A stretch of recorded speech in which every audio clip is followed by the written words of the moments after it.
Oh, a paz do Senhor. A paz do Senhor. A paz do Senhor. A paz do Senhor. É com imensa alegria que estamos mais uma vez na presença de Deus, fazendo nosso devocional. E para a honra e glória do nosso Senhor Jesus, né? Hoje temos algumas pessoas de aniversário aqui no meu aplicativo. O Vanilson, o Eliezer, o Marcelo, o Edenilson, o Pacheco, o Evandro, Dona Lúcia. Esses são os aniversariantes de hoje. E também a gente não fez o devocional ontem, mas em especial para minha tia Graça. Deus abençoe.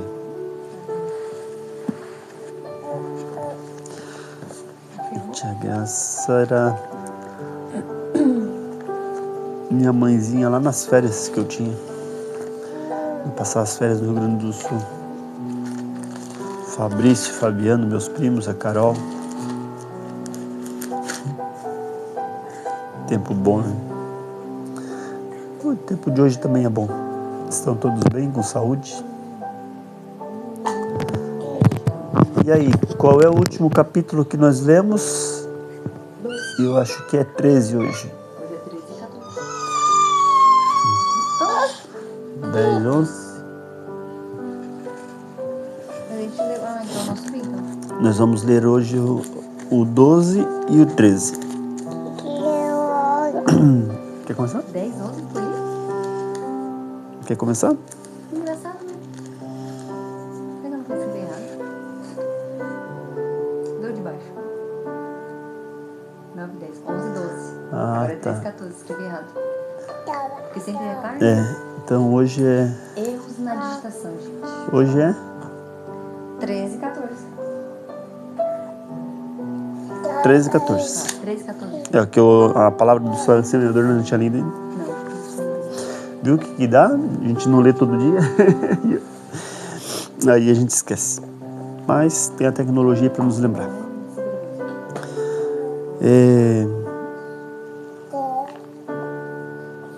Quer começar, amor? Pode ser. Já tem o microfone. Que alguém já postou aquele microfone. Já. O semeador. Já desapossou. Naquele mesmo dia, Jesus saiu de casa e foi para a beira do lago da Galileia. Sentou-se ali e começou a ensinar. A multidão que se ajuntou em volta dele era tão grande que ele entrou num barco e sentou-se. E o povo ficou em pé na praia. Olha que é tu. Olha que é tu. Jesus usou parábolas para ensinar muitas coisas e ele disse: escutem. Certo homem saiu para semear. Quando estava espalhando as sementes, algumas caíram na beira do caminho.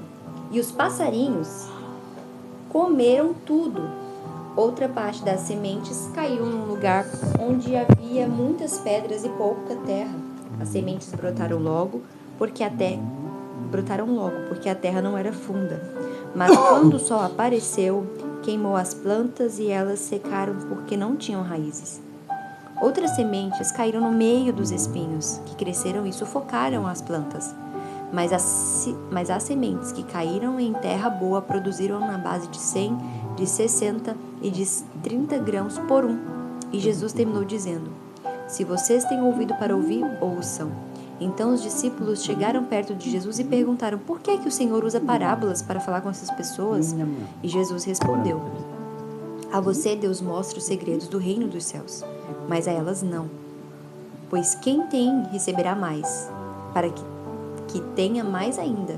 Mas quem não tem, até o pouco que tem lhe será tirado. É por isso que eu uso parábolas para falar com as pessoas, porque elas olham e não enxergam, escutam e não ouvem, nem entendem. E assim acontece com as pessoas. O que disse o profeta Isaías: vocês ouvirão, mas não entenderão. Olharão, mas não enxergarão nada. Pois a mente desse povo está fechada. Eles tampam Eles tamparam os ouvidos e fecharam os olhos. Se eles não tivessem feito isso, os olhos poderiam ver e os seus ouvidos poderiam ouvir e a sua mente poderia entender e eles voltariam para mim e eu os curaria, disse Deus. E Jesus continuou dizendo: mas vocês como são felizes, pois os seus olhos veem e os seus ouvidos ouvem. Eu afirmo a vocês que isto é verdade. Muitos profetas e muitas pessoas do povo de Deus gostariam de ver o que vocês estão vendo, mas não puderam. E gostariam de ouvir o que vocês estão ouvindo, mas não ouviram. Então escute e aprendam o que a parábola do semeador quer dizer. As pessoas que ouvem a mensagem do reino, mas não a entendem, são como as sementes que foram semeadas na beira do caminho. O maligno vem e tira o que foi semeado no coração delas. As sementes que foram semeadas onde havia muitas pedras são pessoas que ouvem a mensagem e aceitam logo com alegria, mas dura pouco, porque não tem raiz. E quando, por causa da mensagem, chegaram no sofrimento, das perseguições, elas logo abandonaram a sua fé. Outras pessoas não parecidas com a semente. Outras pessoas são parecidas com as sementes que foram semeadas no meio do espinho. Elas ouvem a mensagem, mas as preocupações desse mundo e a ilusão das riquezas sufocam a mensagem e as pessoas não produzem frutos. As sementes que foram semeadas em terra boa são aquelas que as pessoas que ouvem e entendem a mensagem e produzem uma grande colheita. Umas 100, outras 70 e outras ainda 30 vezes mais do que foram semeadas.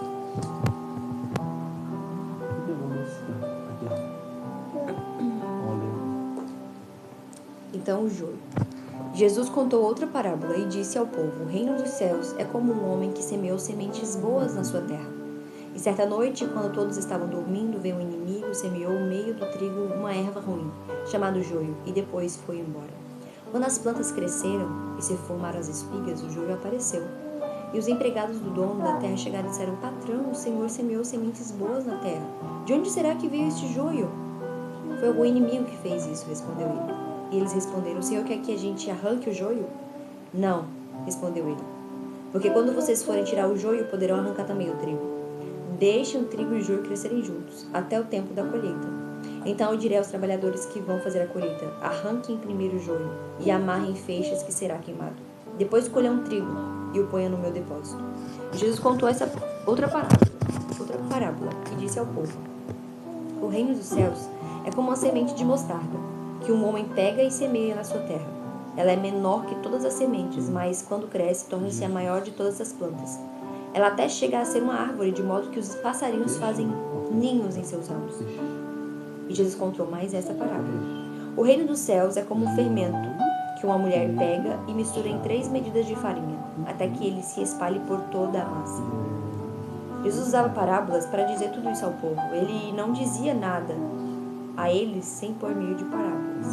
Isso aconteceu para se cumprir o que o profeta tinha dito: usarei parábolas quando falar com este povo, e explicarei coisas desconhecidas desde a criação do mundo. Então Jesus deixou a multidão e voltou para casa. Os discípulos chegaram perto dele e perguntaram: conte para nós o que quer dizer a parábola do joio. E Jesus respondeu: quem semeia sementes boas é o Filho do Homem. O terreno é o mundo. As sementes boas são as pessoas que permanecem ao reino, e o joio, as pessoas que permanecem ao maligno, que pertencem ao maligno. O inimigo que semeia o joio é o próprio diabo. A colheita é o fim dos tempos, e os que fazem a colheita são os anjos. Assim como o joio é juntado jogando no fogo, assim também será o fim dos tempos. O Filho do Homem mandará os seus anjos, e eles ajuntarão e tirarão do seu reino todos os que fazem com que os outros pequem, e também todos os que praticam o mal.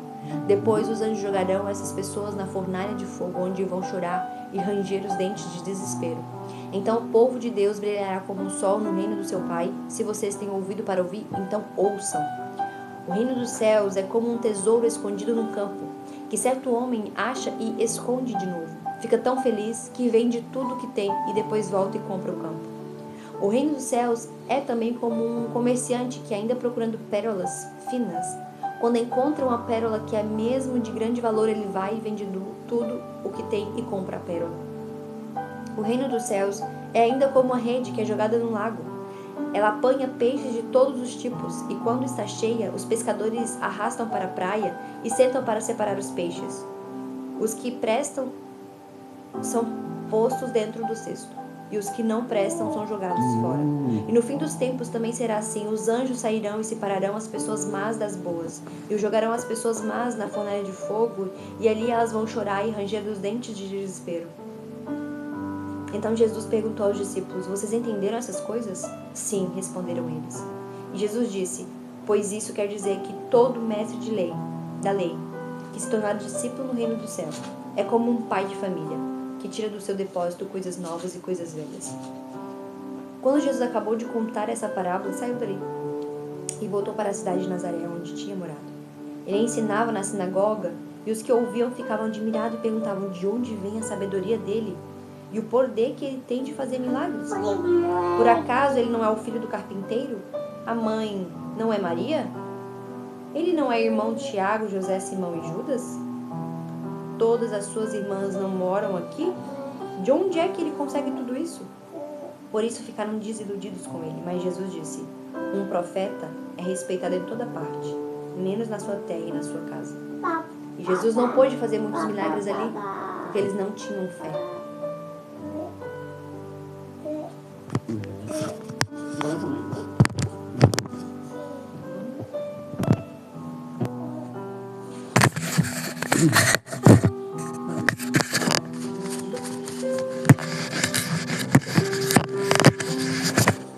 Mateus capítulo 14. Porque aquele tempo Herodes, o tetrarca, ouviu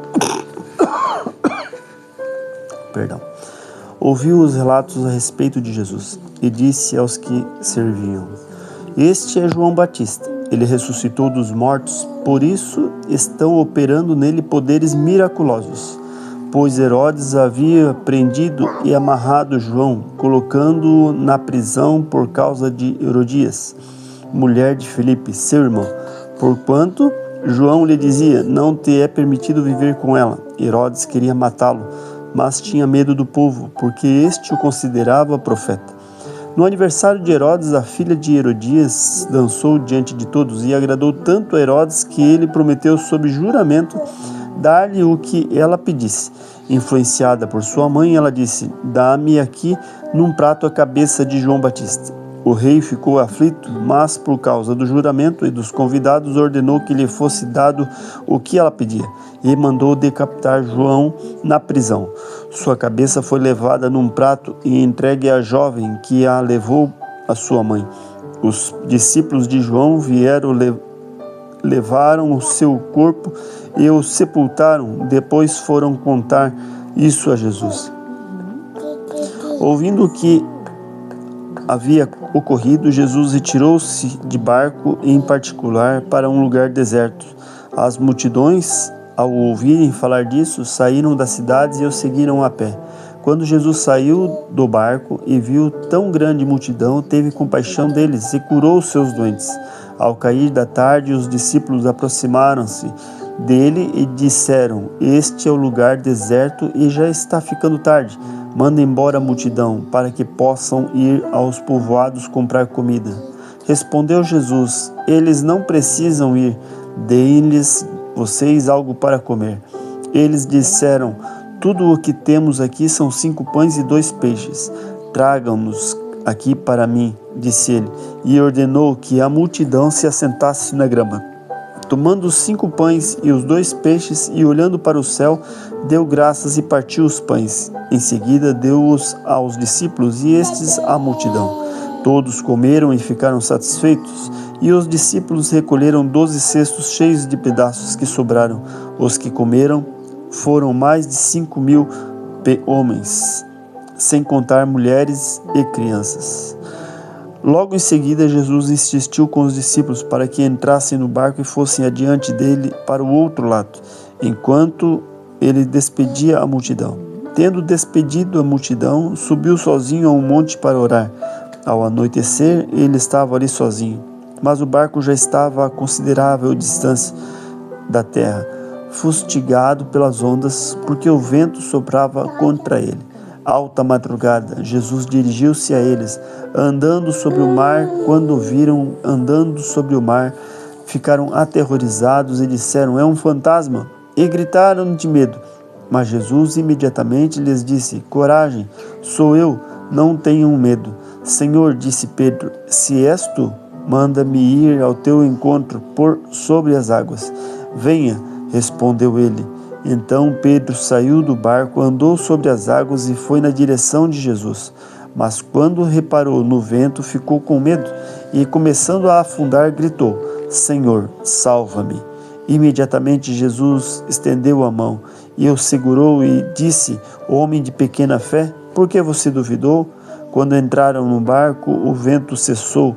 Então os que estavam no barco adoraram, dizendo: verdadeiramente tu és o Filho de Deus. Depois de atravessarem o mar, chegaram a Genezaré. Quando os homens daquele lugar reconheceram Jesus, espalharam a notícia em toda aquela região e lhe trouxeram seus doentes. Suplicavam-lhe que apenas pudessem tocar na borda do seu manto. E todos os que nele tocaram foram curados. Essa palavra aqui é tremendo. É tremendo essa palavra aqui. Mateus 14, 22. E só para não tomar muito tempo, né? O vídeo não ficar longo. Eu acho interessante assim, ó, que Pedro foi o único que saiu do barco. Pedro tinha algo de especial, sem sombra de dúvida. Ele se dedicava muito à obra de Deus. Ele era muito corajoso. Ele tinha totalmente a confiança em Deus, nesse Jesus que nós estamos falando aqui. Só que daí, quando ele sai do barco, ele começa a andar nas águas. Por quê? Porque Jesus disse: não, pode vir. Jesus está no nosso barco. E se Jesus diz: pode ir com certeza. Mas chegou um momento que Pedro, ele deixou de olhar para Jesus. E ele começou a afundar. A Brenda está aqui do meu lado. A palavra de Deus diz que Pedro gritou para Jesus. Gritou. Eu preciso gritar contigo? Eu estou aqui do teu lado, certo? Aos olhos de Pedro, Jesus estava longe. Aos olhos de Pedro, Jesus estava longe. Mas, aos olhos de Jesus, no 31 diz: imediatamente, Jesus estendeu a mão. Aos olhos de Pedro, ele estava longe. Mas aos olhos de Jesus, imediatamente ele estendeu a mão. Às vezes a gente acha que Jesus está muito longe de nós. E a gente precisa gritar, clamar. Temos que clamar? Temos. Mas Ele está ao nosso lado. E imediatamente Ele quer segurar a tua mão e andar junto contigo. Eu acho tremendo essa passagem. Quando a gente tira o foco de Jesus, aí a gente cai. Ontem eu preguei na igreja Deus Proverá, e quando Eva e Adão tiraram o foco de Jesus, eles tiveram um diálogo com a serpente.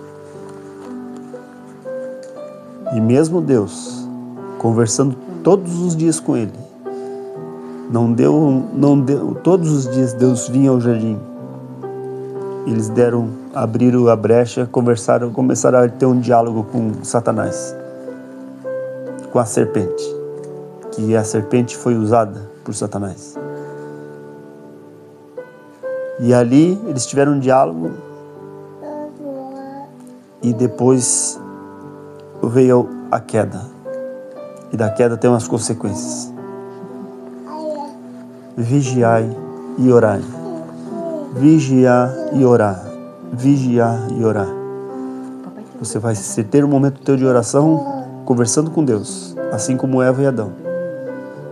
Mas, quando você não estiver orando, você vai estar fazendo seus afazeres, a sua rotina normal.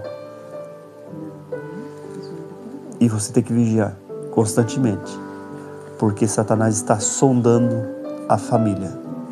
Amém?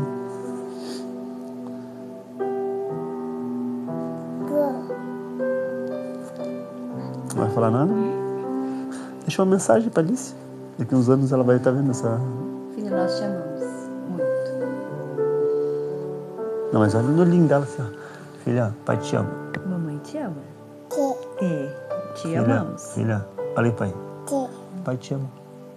Beijo, pai. Beijo. Um beijo. Um beijo. Quero um beijo. Está intertido aqui no microfone. Amém? Então vamos orar pelos aniversariantes e que Deus ele possa transbordar-nos de alegria, né? Mais um dia. Amém? Porque é isso que Ele quer, que a nossa vida seja transbordada. Deus maravilhoso, Senhor Jesus, obrigado, Pai querido Senhor. Pai amado, Senhor Jesus, obrigado por este dia, Senhor Jesus. Abençoa, Senhor, nos guarde, Senhor Jesus. Pai querido Senhor Jesus, hoje terminamos uma campanha de oração para aquela jovem, Pai querido Senhor, que está com medo de cantar, Pai querido Senhor. E hoje, Senhor Jesus, nós vamos ensaiar com ela, Senhor, para Tu nome ser glorificado, Teu nome ser exaltado, Senhor Jesus. Satanás, ele veio para dar medo nas nós, Pai querido Senhor. Mas em nome de Jesus, esse medo está caído agora por terra, em nome de Jesus. Ela vai louvar, Senhor Jesus, com excelência, Senhor Jesus. Ela vai ter dificuldades, vai, Senhor Jesus. Mas ela vai ter temor, Pai querido Senhor Jesus, de estar na Tua presença, Senhor. Pai querido Senhor Jesus, o medo não provém de Ti, Senhor. Tira todo o medo, Senhor. Pai querido Senhor Jesus, eu Te agradeço pela oportunidade de ministrar a palavra, Senhor Jesus. Abençoa, Senhor Jesus, o povo lá da Deus proverá, Pai querido Senhor. Abençoa aqueles casais, Pai querido Senhor Jesus. Fica na Tua graça, na Tua rica misericórdia, Senhor Jesus. Pai querido Deus maravilhoso, Senhor Jesus, abençoa aquela pessoa que nós oramos, Pai querido Senhor. E ela estava enferma, Pai querido Senhor. Em nome de Jesus, Pai querido Senhor, ela vai estar curado, Pai querido Senhor. Pai querido Deus, eu Te peço também, Senhor Jesus, pelos aniversariantes de hoje, Senhor Jesus. Pai querido Senhor, abençoa, Senhor, guarda, Senhor Jesus, este novo ciclo, Pai querido Senhor Jesus. Abençoa, Senhor, de uma forma extraordinária, Pai querido Senhor Jesus. Pai querido Senhor Jesus, também Te agradeço, Senhor Jesus, pela oportunidade, Senhor Jesus, de estar aqui com a minha família, Senhor Jesus. Agradeço a Ti, Senhor Jesus, pelas minhas filhas, Pai querido, meu neto, meu genro, Senhor Jesus. Meu genro que o Senhor protegeu, Senhor Jesus, na viagem, Senhor, retornou com saúde, Senhor Jesus. Pai querido, manifesta o Teu poder sobre toda a nossa família, Pai querido Senhor.